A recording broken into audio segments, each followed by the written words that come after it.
This is the July 12th, 2010 issue of United Nations Week News and Views. My name is John Kerry, and the views on this program are mine alone unless I indicate some other source. The purpose of this program is to put before you information about recent events at the UN that you probably will not come across anywhere else. Today we're going to talk about diplomatic warfare. Now, the word warfare sounds a little extreme in conjunction with the word diplomatic, because of course warfare is not diplomatic.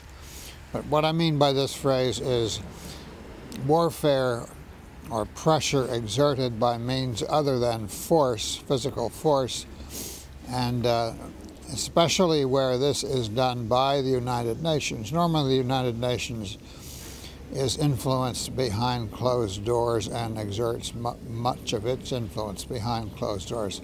Things are a little different now. First of all, let's have a look at and see how countries exert diplomatic warfare or wage diplomatic warfare. And we'll take the situation of Israel and Turkey, which are very much at odds over the aftermath of the attempt to run the Israeli blockade by a flotilla of ships, during which a Turkish ship was landed on by Israeli troops descending from helicopters, and some Turkish people got killed.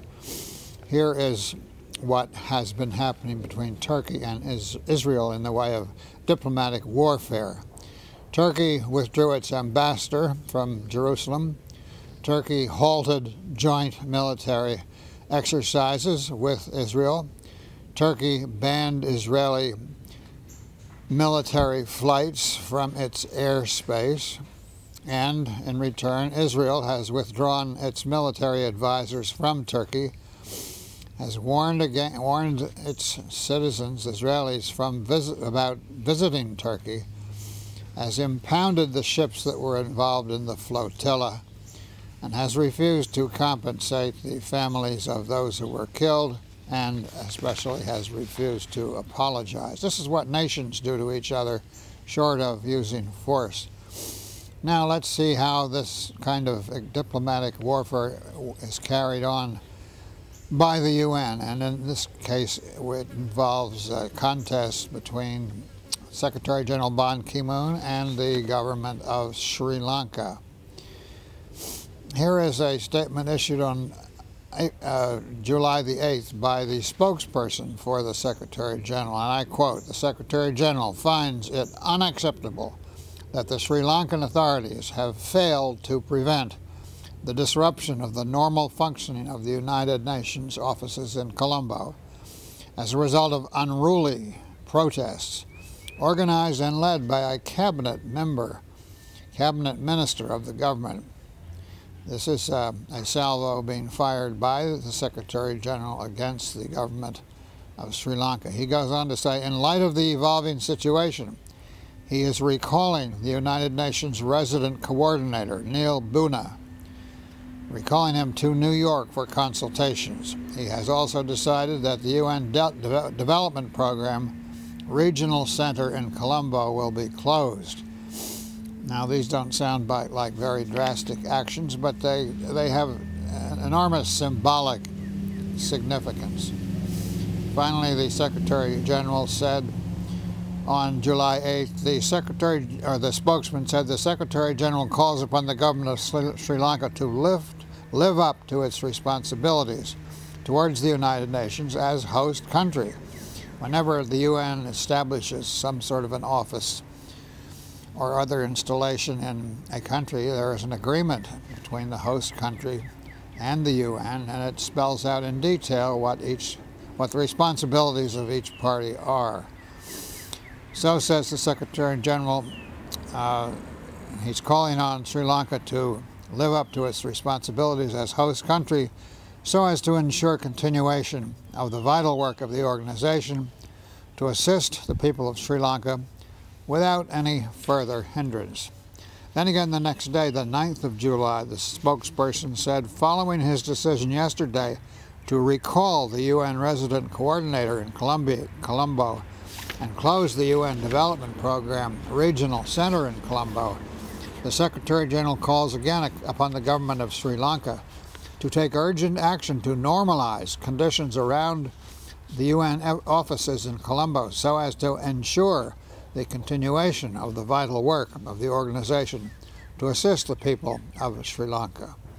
Continuing, he said the Secretary General believes the strong reaction to his establishment of a panel of experts on accountability in Sri Lanka is not warranted. Now we get down to the nub of it. After the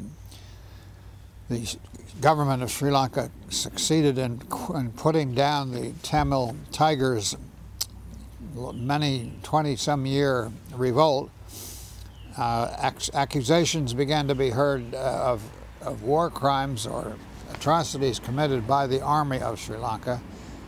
So eventually the Secretary General appointed a panel to look into it and make recommendations to him about whether or not war crimes had been committed, and if so, what should be done about it. Secretary General's spokesman goes on to say the UN has consistently held that this panel has been set up to advise the Secretary General with regard to taking forward the objectives of the joint statement of 23 May 2009. These objectives include the further fostering of reconciliation and related issues, as well as reflecting the commitment of Sri Lanka to the promotion and protection of human rights and the importance of accountability in order to continue the strengthening of peace and development in that country. The panel itself will advise on the modalities, applicable international standards, and comparative experience relevant to the accountability process. Accountability under these, in a setting like like the long battle between the Sri Lankan government and the Tamil Tigers, means were investigation to see if crimes were committed and if so, prosecution to occur. Continuing, finally, it will be a resource available, that is the committee that the Secretary General has appointed will be a resource available to assist the government of Sri Lanka and the Commission on Lessons Learned and Reconciliation in applying the international best practice in this regard. Unquote. Well, let's see what had happened preceding these statements. On Tuesday, July 6th, Sri Lanka's housing minister, Wimal Wirawansa, led a protest outside UN offices, trapping UN employees inside. Another sit-in began Wednesday, but the UN people were able to continue working either in the office or at home. On Thursday of last week, Wirawansa started a hunger strike in front of the office, vowing to fast until Mr. Ban, quote, gives assurances that he will not label the soldiers and political leaders who brought peace to Sri Lanka as war criminals, unquote. On May 18, 2009, 26 years of conflict had been officially ended with the death of the leader of the Tamil Tigers. On Friday, the 9th of July, last week, a joint statement was issued by the U.S., UK, Germany, France, Italy, Switzerland, Netherlands, Romania, Norway, and the European Union. Quote, peaceful protest is part of any democracy, but blocking access to the United Nations as well as intimidating and harassing UN personnel is a breach of international norms and harmful to Sri Lanka's reputation in the world, unquote.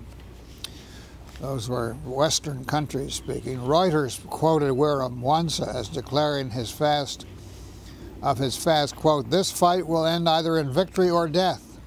Goodbye for now, and thanks for watching United Nations Week News and Views, where your own views are always welcome at www.unweek.blogspot.com. If you want to get the YouTube version of this proceeding, email a request to jncarey@westnet.com. So goodbye, and thank you very much for watching.